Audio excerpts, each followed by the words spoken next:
Good evening friend. যদিও good evening নেই, 10টা বাজে। এখন গুড ইভিনিং বলাটা ঠিক না, তবু আমি বলছি, যেহেতু আমি ভিডিওটা শুরু করলাম। এবার তোমরা হয়তো ভাবছো যে প্রত্যেক দিন এই রাত্রি 10টা 11টার পরে কেন ভিডিওতে শুরু করে আর গুড ইভিনিং বলে। তো কারণটা হচ্ছে, আমি কাজ করে বাড়ি ফিরে তবেই ভিডিওটা করি। প্রত্যেক দিন রাতে এসে একটু গাছগুলোকে দেখি, কারণ এটা আমার একটা উইক পয়েন্ট। কারণ আমি খুব ভালোবাসি। দেখো, আমার গাছগুলোকে পাখি বলো, ইঁদুর বলো, কিসে যে ক্ষতি করছে আমি নিজেও জানি না, তবুও চেষ্টা করছি ওদেরকে রিকভার করানোর।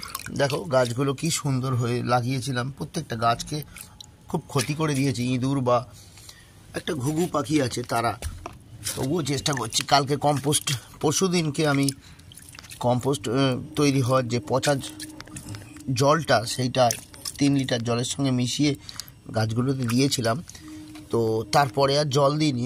আজকে তো সারাদিন আমি জলই দিইনি, রোদ লেগেছে। এখন একটু জল দিয়ে দিচ্ছি এই রাত্রিবেলায়, কারণ সকালে আমি বেরিয়ে যাব, সকালেও জল দেবো না, সকালে রোদ লাগবে, ছাদের ওপর রয়েছে, আর সেই জন্য এখন একটু জল দিয়ে দিচ্ছি। দেখতেই পাচ্ছ তোমরা। আর আমি প্রত্যেকটা এই মেরিগোল্ড গাছে মাথাগুলো প্রুনিং করে দিয়েছি, যার থেকে নতুন ডগা বেরোয়। তো দেখা যাক কতটা কি করতে পারি। আগে প্রচুর করতাম, তোমাদের আগেও বলেছি।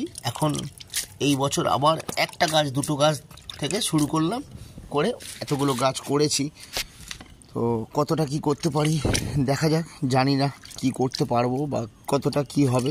খুব একটা ভালো কিছু হবে না, কারণ রেগুলারিটি না থাকলে এগুলোকে করা যায় না। একটা কথা কি জানো তো, তোমাদের সঙ্গে আজকে শেয়ার করি। যখন তোমার জীবনে খুব দুঃখ কষ্ট বা ডিপ্রেশন থাকবে, তুমি খালি গার্ডেনিং করো, দেখবে মনটা খুব খুশি থাকবে, খুব ভালো লাগবে। তবে আমি এই কারণে করছি না, আমি এমনি গাছপালা খুব ভালোবাসি, পশু পাখি গাছপালা এগুলো খুব ভালোবাসি। আমার অফিসের সামনে যে ডগগুলো রয়েছে তাদেরও ভিডিও তোমাদের সঙ্গে শেয়ার করেছি, আজকেও করব একটু পরে। এই ভিডিওটার পরে তোমাদেরকে দেখাবো যে একটা স্ট্রিট ডগও কতটা ভালোবাসতে পারে। আমার বাড়িতে আমার অ্যালেক্স আছে, ও আমার কাছেই থাকে, তবু একটা স্ট্রিট ডগ কতটা তোমাকে ভালোবাসতে পারে সেটা তোমাদের সঙ্গে আমি শেয়ার করে দিচ্ছি এখনই। তো প্রথমে এই ভিডিওটা দেখে নাও। আর আমি একটা লাউ গাছ লাগিয়েছিলাম, সেই গাছটাকে খুব ক্ষতি করে দিল ইঁদুরে। এই বাইরে থেকে ইঁদুর 3 তলা অবধি বেয়ে উঠে সেই গাছের মাথাটাকে খেয়ে খেয়ে পুরো শেষ করে দিল। আর একটা মাথা, তাকেও আমি দড়ি দিয়ে বেঁধে রেখেছিলাম, কালকে রাতে দেখলাম সেটাকেও খেয়ে নিয়েছে। এটা তো ঠিক না বলো। লাস্টে আমিও একটা স্টেপ নিলাম। Thank you.